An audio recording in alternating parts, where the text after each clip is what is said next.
Shikues të nderuar, ju përshëndes, jemi në minutat e ditarit informativ në RTS Gjirokastra, ku ndër të tjera sot do të keni mundësinë të ndiqni. Zëvendës kryeministri Albana Koçiu inspektoi sot qendrën e mirëpritjes në Sarandë, një hapësirë moderne me 100 vende parkimi për autobus dhe automjete private që do të hapet brenda muajit maj. E shoqëruar nga kryebashkiaku Oltion Çaçi, Koçiu e vlerësoi projektin si portën e parë të mikpritjes së qytetit. Investimi i mbështetur edhe nga Banka Botërore pritet të lehtësojë fluksin e turistëve dhe qarkullimin në Sarandë gjatë sezonit turistik. Në Bashkinë e Këlqyrës vijojnë hapat konkret për zbatimin e paketës së maleve, një nisëm që synon zhvillimin e zonave malore dhe rurale përmes investimeve dhe lehtësirave administrative. Në një kohë kur shumë të rinj braktisin fshatin dhe kërkojnë mundësi jashtë vendit, Feride Koçi, 75 vjeç, vazhdon të zbresë çdo sezon në fushë. Historia e saj është shembulli i qëndrueshmërisë dhe dashurisë për punën, ndërsa mbetet një model frymëzues për brezat e rinj. Java Olimpike e Sportit është një aktivitet i rëndësishëm përmes të cilit nxënësit mësojnë vlerat e rëndësishme si respekti, disiplina, ndeshmëria dhe loja e drejtë. Ky organizim është thirrur në të gjitha shkollat e Gjirokastrës, por kamera e radio-televizionit shqiptar u ndal në gjimnazin gjuhësor Pandeli Sotiri, ku fëmijët e rinj u bën pjesë e lojrave të ndryshme. Ju njohim tani më gjerësisht. Eurovision 2026 nisi me një natë spektakolare në Vjenë, duke sjellë emocione, nostalgji dhe konkurrencë të fortë mes 15 shteteve pjesëmarrëse. Shqipëria përgatitet të ngjitet në skenë në gjysmëfinalen e dytë më 14 maj me një mesazh të ndjerë për figurën e nënës. Nën moton të bashkuar nga muzika, magjia e tingujve nga e gjithë Europa çeli mbrëmjen e 12 majit duke ngritur siparin e edicionit të 70 të Festivalit Europian të Këngës. Nga skena madhështore e Vjenës, mes brohoritjeve të mira spektatorëve, nisi gara e shumëpritur e Eurovision 2026. Spektakli u hap me një etyt simbolik të titulluar Pranë jush për 70 vjet, që i bëri homazh historisë së gjatë të këtij kompeticioni. Më pas në skenë u ngjit këngëtarja e njohur Viki Leandros, fituese e Eurovisionit në vitin 1972, duke sjellë emocione dhe nostalgji për publikun. Në këtë gjysmëfinale të parë u prezantuan 15 nga 35 shtetet pjesëmarrëse në garë. Pas performancave plot energji dhe ngjyra, vetëm 10 prej tyre siguruan një vend në natën finale të 16 majit. Ndërkohë, Italia dhe Gjermania kalojnë automatikisht në finale. Shtetet konkurruese, të cilat shkojnë në finalen e 16 majit janë Greqia, Finlanda, Belgjika, Suedia, Moldavia, Izraeli, Serbia, Kroacia, Lituania, Polonia. Mbrëmja solli surpriza dhe spektakël, ndërsa u moderua nga prezantuesja e njohur televizive Viktoria Zvarovski dhe aktori dhe moderatori Mihail Ostrovski, të cilët sollën një atmosferë dinamike dhe elegante. Ndërkohë, Shqipëria pritet të ngjitet në skenë në gjysmëfinalen e dytë në 14 maj. Këngëtarja Alis Kallaçi do të prezantojë këngën Nan, një performancë që përcjell një mesazh të fuqishëm mbi rolin e nënës në familjen shqiptare përmes një kombinimi të ndjeshëm mes tekstit dhe motivit muzikor. Finalja e madhe Eurovision 2026 do të mbahet në datën 16 maj dhe do të transmetohen ekskluzivisht në RTS 1, RTS Muzik dhe Radio Tirana 1. Zëvendës kryeministri Albana Koçiu inspektoi sot qendrën e mirëpritjes në Sarandë, një hapësirë moderne me 100 vende parkimi për autobus dhe automjete private që do të hapet brenda muajit maj. E shoqëruar nga kryebashkiaku Oltion Çaçi, Koçiu e cilësoi projektin si portën e parë të mikpritjes së qytetit. Investimi i mbështetur edhe nga Banka Botërore pritet të lehtësojë fluksin e turistëve dhe qarkullimin në Sarandë gjatë sezonit turistik. Zëvendës kryeministri Albana Koçiu zhvilloi sot një vizitë në qendrën e mirëpritjes në Sarandë, një hapësirë moderne e cila do të hapet së shpejti dhe synon të bëhet pika e parë e kontaktit për vizitorët dhe turistët që hyjnë në qytet. E shoqëruar nga kryetari i Bashkisë Sarandë, Oltion Çaçi, Koçiu inspektoi nga afër godinën e re, e cila bashkon standardet europiane me traditën e mikpritjes shqiptare. Në këtë qendër janë krijuar 100 vende parkimi publik të dedikuara si për autobusët ashtu edhe për automjetet private, duke sjell një zgjidhje të rëndësishme për menaxhimin e fluksit të vizitorëve gjatë sezonit turistik. Duhet thënë fakt që është trajtuar jo vetëm si një vend parkimi, po ndërkohë ofron edhe bar, restorant, ofron poste akomodimi për të kaluar kohën deri në momentin që vjen orari i linjës autobusit.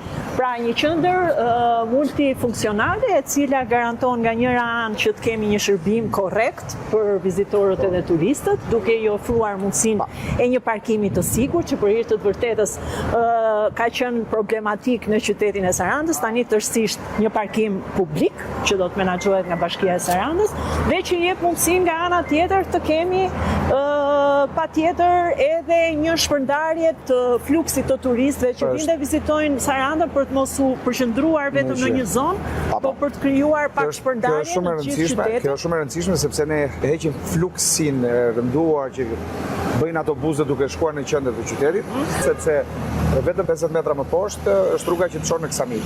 Që do thotë edhe fluksi nuk e çojnë më në qytet brenda, por shpërndahet një destination për Ksamilin dhe një destination për Sarandën.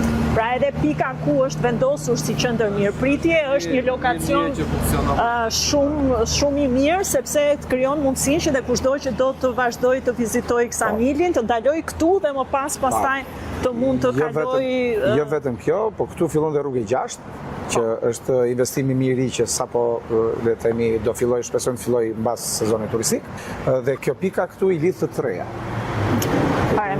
Pra është tamam një lokacion strategjik me qëllim që të bëjë dhe shpërndarjen e flukseve të turistëve dhe vizitorëve në për destinacionet e ndryshme që ofron pastaj gjithë zona e Sarandës. Në fakt, është nga investime më të bukura që është bërë në jo vetëm në Sarandë, por në Shqipëri, nga stacionet e autobusit më moderne, le ta quajmë kështu. 8000 metër katror godinë, e cila është ndërtuar në një nivel 3 një kat nën tokë me parkim dhe 2 kate mbi tokë. Poste karikimi makina elektrike, poste karikimi pra me gjithë infrastrukturën e nevojshme për t'i ofruar të gjithë atyre që udhtojnë me mjetet e transportit, jo vetëm komoditetet e nevojshme, po ndërkohë pastaj edhe gjithë infrastrukturën facilituese sa i përket bareve, restoranteve. Kjo është pjesa facilitueseve. Këtu është parashikuar një bar, një restorant, një market edhe një infopoint turistik. Kjo si qendër i krijon të gjitha kushtet për të gjithë turistët që duan të vizitojnë destinacionin e Sarandës, ndërkohë që presin autobusin si për të ardhur dhe për të ikur, kanë mundësi të shijojnë, po dhe pamjen e detit nga edhe pamjen e detit që nuk mungon. Që sa bukur është edhe pamja prej këtij. Projekti është fantastik. Është modern, do duhet ta themi. Është realizuar në kohë rekord, po. Dhe është një nga në fakt nën projektet e projektit të madh që ka të bëjë me infrastrukturën dhe urbanizimin e turizmit në qytetin e Sarandës. Ne japim mundësinë që të krijojmë atë që duhet për turizmin e qëndrueshëm, investimet e qëndrueshme. Me funksionalizimin e qendrës së mirëpritjes, Saranda do të ketë një parkim publik që menaxhohet nga bashkia, duke mundësuar shpërndarjen e qëndrueshme të fluksit të turistëve dhe lehtësimin e lëvizjes në qytet gjatë muajve të verës. Në bashkinë në Këlcyr po vijojnë hapat konkret për zbatimin e paketës së maleve, një nisëm që synon zhvillimin e zonave malore dhe rurale përmes investimeve dhe lehtësirave administrative. Për detaje mbi ecurinë dhe ndikimin e kësaj pakete flet kryetari i bashkisë. Në Këlcyr po kalon në fazë zbatimi paketa e maleve, një projekt që synon të nxjisë zhvillimin ekonomik dhe investimet në zonat malore dhe rurale të bashkisë. Sipas kryetarit të bashkisë Këlcyr Klement Doni, procesi ka hyrë tashmë në një etapë konkrete, ku janë miratuar hartat e zhvillimit dhe janë përcaktuar zonat prioritare duke përfshirë edhe teritoret jashtë qendrës urbane. Kemi futur si prioritet për pjesën e zonave të paketës së maleve. Përveç qytetit, gjitha njësitë administrative normalisht janë brenda hartës të këtij miratimi, kështu që në ky moment mendojmë që do fillojnë me hapa konkret ku kanë filluar praktikisht dhe interesimet e para për zbatimin e paketës së maleve. Ndoni thekson se pas miratimit të hartës janë mbi 50 kërkesa nga qytetarët dhe investitorët e interesuar për zhvillim në këto zona, të cilat po shqyrtojnë nga një komision i posaçëm i ngritur pranë bashkisë. Procesi sipas tij është i strukturuar dhe ndjek të gjitha hapat ligjor, duke filluar nga paraqitja e kërkesës, dokumentacioni përkatës dhe më pas verifikimi teknik dhe administrativ. Në të gjithë zonat e hartave që janë miratuar në bashkinë tonë, ka kërkesa të cilat variojnë në të gjitha fushat që mund të bëhet një zhvillim në zonat e njësive administrative në këto zona malore, rurale dhe edhe në fshatrat e këtyre njësive. Paketa e maleve shihet si një mundësi për të nxitur investimet në zonat rurale, për të frenuar braktisjen dhe për të krijuar kushte më të mira për zhvillim të qëndrueshëm ekonomik. Në fokus mbeten zonat malore dhe fshatrat, ku pritet që kjo nismë të sjellë projekte të reja në turizëm, bujqësi dhe infrastrukturë. Me këtë paketë, Bashkia e Këlqyrës synon të hapë një kapitull të ri zhvillimi për zonat malore, duke i kthyer ato në hapësira më tërheqëse për banim, investim dhe turizëm. Kryetari i Komisionit për çështjet e brendshme dhe sigurinë, Bledi Çuçi, shoqëruar nga deputeti Piro Dhima, zhvilloi një vizitë monitoruese në qendrën e azilkërkuesve në Gërhot, në kuadër të funksionit të kontrollit parlamentar. Gjatë vizitës ata u njohën nga afër me situatën aktuale në këtë qendër, kushtet e akomodimit, kapacitetet pritëse dhe sfidat që hasen në përditshmëri nga stafi dhe banorët e saj. Dhe të tjera u diskutua për nevojën e forcimit të kapaciteteve administrative, rritjen e nivelit të shërbimeve dhe mundësit për përmirësime të mëtejshme në menaxhimin e kësaj strukture. Pas Gërhotit, antarët e komisionit vijuan inspektimin në pikën e kalimit kufitar Kakavi. Gjatë takimeve me drejtuesit dhe punonjësit e shërbimeve kufitare u monitorua nga afër puna në teren, veçanërisht menaxhimi i flukseve të qytetarëve që hyjnë dhe dalin nga territori, si dhe funksionimi i procedurave të kontrollit kufitar në kushte me intensitet të lartë lëvizjeje. Vëmendje veçantë ju kushtua koordinimit të ndërinstitucional, bashkëpunimit mes policisë kufitare, shërbimeve doganore dhe agjensive të tjera të pranishme në pikën kufitare. Komisioni vlerësoi rëndësinë që ka rritja e efikasitetit të strukturave për të garantuar sigurinë dhe për të lehtësuar sa më shumë procedurat për qytetarët dhe vizitorët. Kjo vizitë monitoruese u zhvillua në kuadër të detyrës së Komisionit për të ndjekur nga afër zbatimin e politikave të sigurisë, performancën e institucioneve përgjegjëse dhe për të evidentuar nevojat për përmirësime të mundshme në funksion të rritjes së standardeve të shërbimit dhe sigurisë në vend. Në shërbimin onkologjik të qendrës spitalore universitare Nën Tereza është vënë tashmë në funksion të plot akseleratori i tretë linear, një pajisje moderne e radioterapisë, e cila rrit ndjeshëm kapacitetet e trajtimit për pacientët me sëmundje onkologjike. Ministreja e Shëndetësisë Visala, gjatë inspektimit në spitalin onkologjik, vlerësoi bashkëpunimin e vazhdueshëm me Agjencinë Ndërkombëtare të Energjisë Atomike. Bashkëpunim që ka sjellë jo vetëm pajisje të standardeve të fundit, por edhe forcimin e kapaciteteve profesionale përmes trajnimit të stafit mjekësor dhe fizikantëve të shërbimit.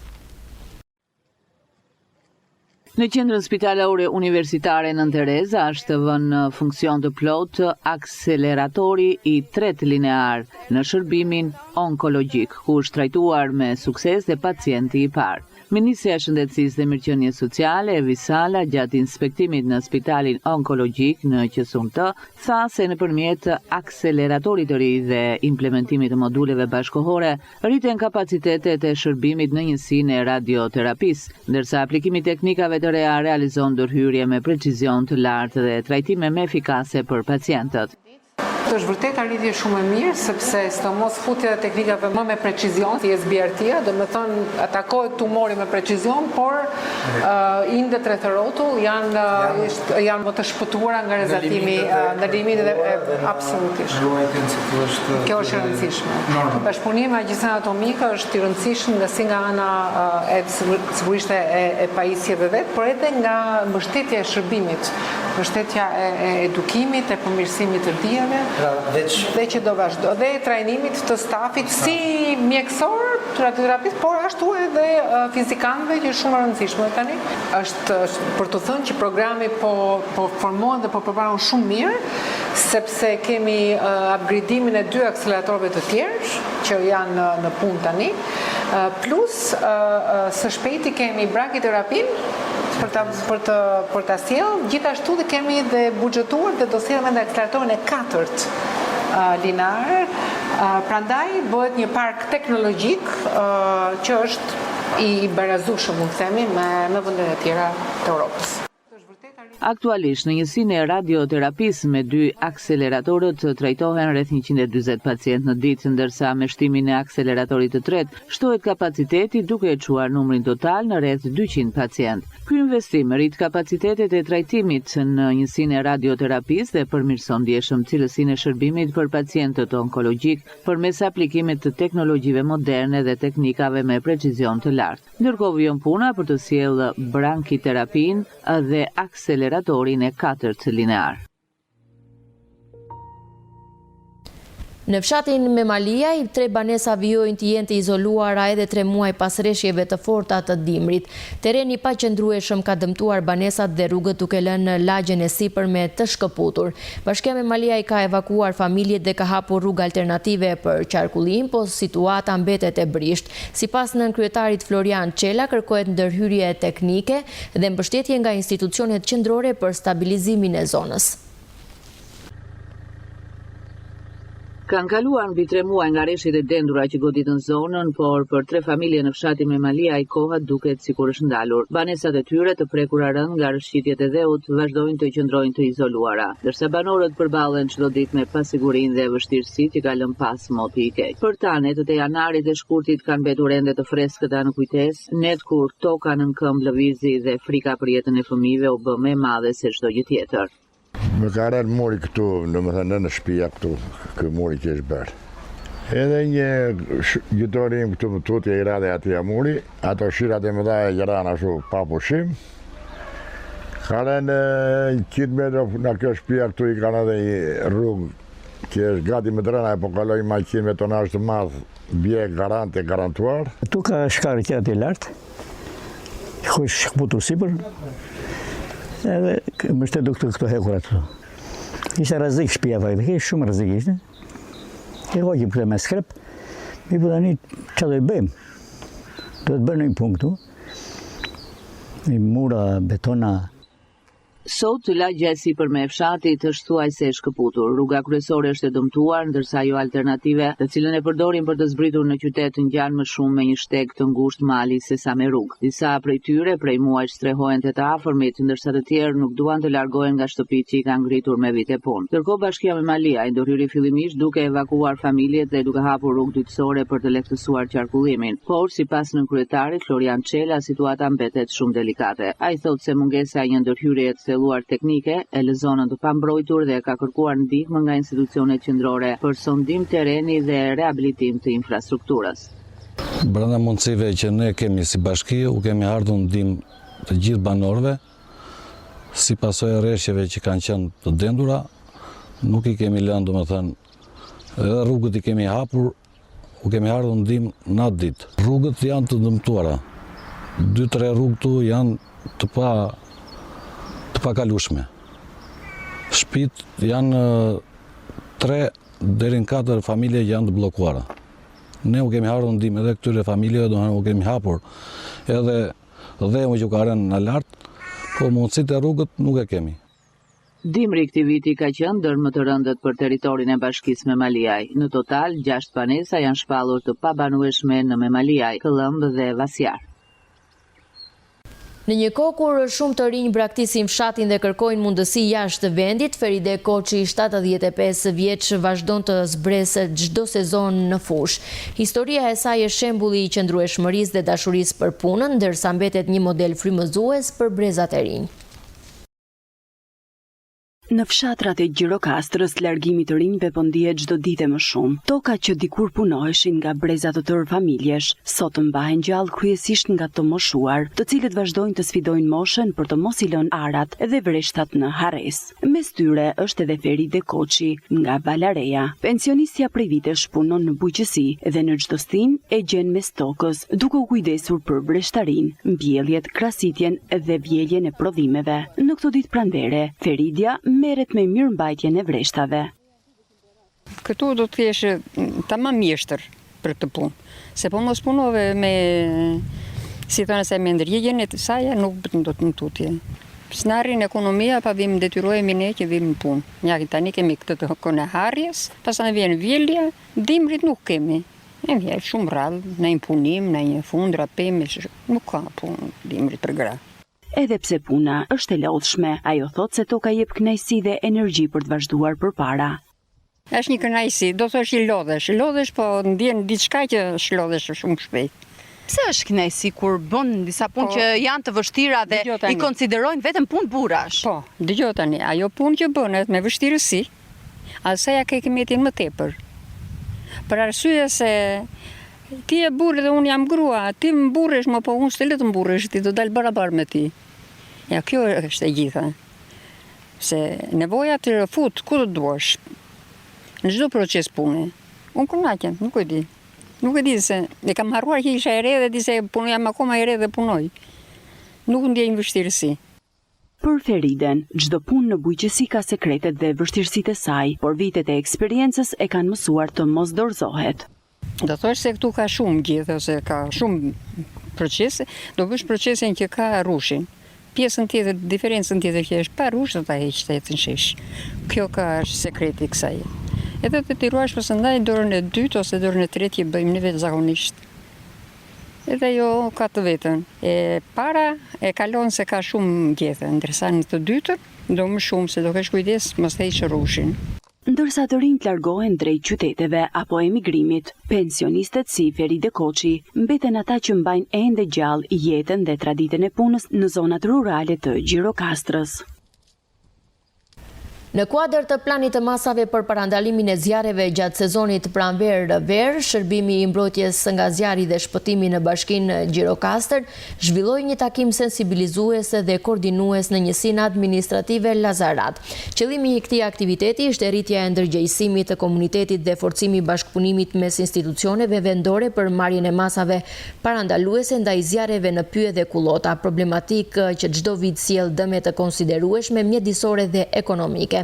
Në takim morën pjesë administratori i njësisë, përfaqësues të policisë së shtetit, inspektor pyjor, kryepleq, blegtor dhe banor të zonës, të cilët gjatë diskutimeve ndanë shqetësimet dhe përvojat e tyre. U vu theksi tek domosdoshmëria e respektimit të ligjshmërisë, sidomos në rastet e djegjeve të pakontrolluara, si dhe tek roli i komunitetit për njoftimin e menjëhershëm të rasteve të dyshuara.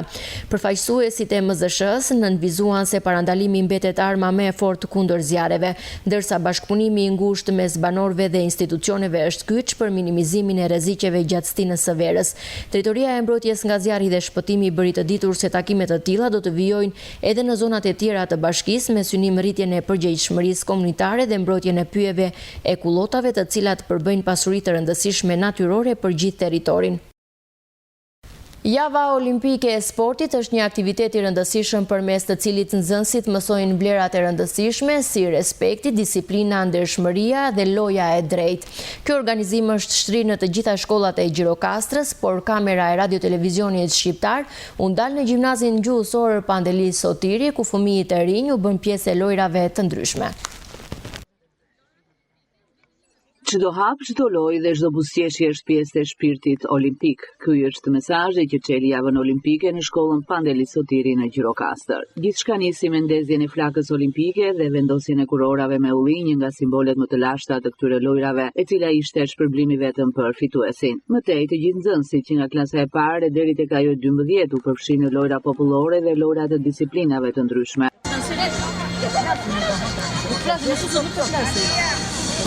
Nxënësit në drejtimin dhe përkujdesin e mësuesve të edukimit fizik organizohen dhe krijuan këtë veprimtari sportive me shumë përkushtim dhe energji. Këto lojra janë të rëndësishme sepse përcjellin mesazhe shumë të rëndësishme si paqja, bashkimi, respekti, miqësia dhe puna në grup. Përmes sportit mësojmë të garojmë me ndershmëri, të respektojmë kundërshtarin dhe të japim më të mirën nga vetja. Sot ne nuk festojmë vetëm fitoren, por edhe pjesëmarrjen, përkushtimin dhe shpirtin sportiv. Siç e shihni, po zhvillohen lojrat olimpike, në të cilat janë përfshirë nxënës që nga fillorja deri në gjimnaz. Dhe gjithashtu për të afruar më shumë me sportin, ne kemi sjellë disa piktura të ndryshme, duke përfshirë simbole si flaka, gjethet e ullirit dhe sporte të ndryshme. Nëpërmjet kësaj ne promovojmë dhe vlerën që ka sporti në jetën dhe në shëndetin e njeriut. Nxënësit kishin përgatitur edhe mesazhin që do të përcillet gjatë kësaj jave në shkolla të tjera dhe institucione vendore. Kjo është porta e mesazheve, këto mesazhe do i dërgojmë në shkolla dhe në institucionet që funksionojnë në qytetin tonë. Çdo hap, çdo lojë dhe çdo buzëqeshje është pjesë e shpirtit olimpik. Java Olimpike e Sportit është një aktivitet i rëndësishëm përmes të cilit nxënësit mësojnë vlerat e rëndësishme si respekti, disiplina, ndershmëria dhe loja e drejtë. Ky aktivitet motivoi nxënësit të jenë aktiv dhe të kujdesshëm për shëndetin. Ishim në minutat e ditarit informativ në RTS Gjirokastra. Unë ju falenderoj për vëmendjen, ju uroj shikim të këndshëm të programeve tona në vijim. Bashkë, mirupafshim.